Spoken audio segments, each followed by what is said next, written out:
This is the filter from the 3.0 Duramax diesel, that LZ0 that failed from the thrust bearing failure, which I have a video on, so if you don't know about that, be sure to check that out. But that engine failed at 7,000 miles, well, just over 7,000 miles. So what we want to do here is rip apart this oil filter to see if there was any indicator inside the engine oil filter that would tell us that, hey, this engine was about to fail. So this should be pretty interesting, as I am unsure what we will find in this filter.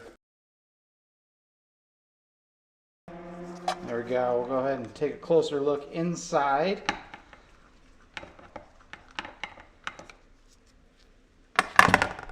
The anti-drain back valve shows no signs of any metal debris.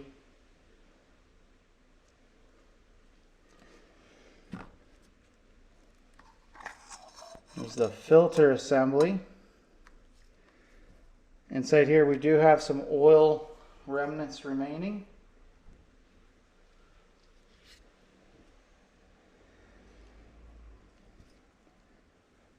Go ahead and leave that there. Now if you're wondering what this oil is back here, that's how much oil came out of the engine oil pan after I had already done the oil change.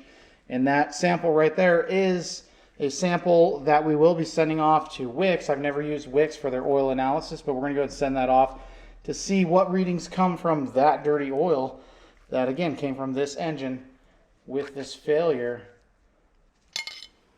Now looking at it, I do see some debris in there already right off the bat. We're going to go ahead and cut this filter apart. We'll go ahead and take a closer look.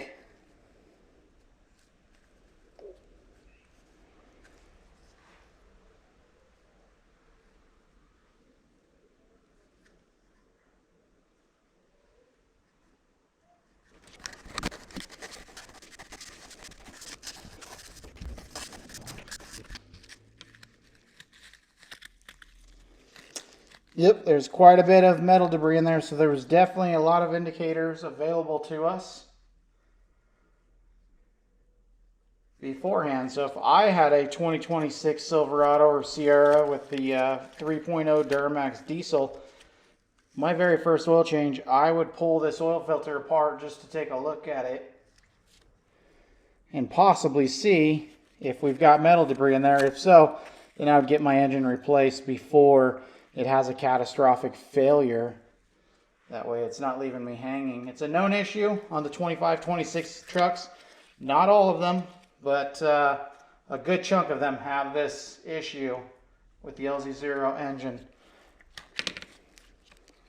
If you're unaware, feel free to check out some of my other videos where I discuss that, but all the indicators were there. Now what I'm really curious about is what that oil analysis will show now that we know that there was a bunch of metal inside this engine oil. This filter did a great job at capturing that oil, as we can see here, but ultimately the engine did fail and we had low engine oil pressure. But I'm real curious what that oil analysis is going to show us as far as this goes. The engine did have 2,000 miles on this oil change, or after the oil change, so it's very interesting to see what we get out of this.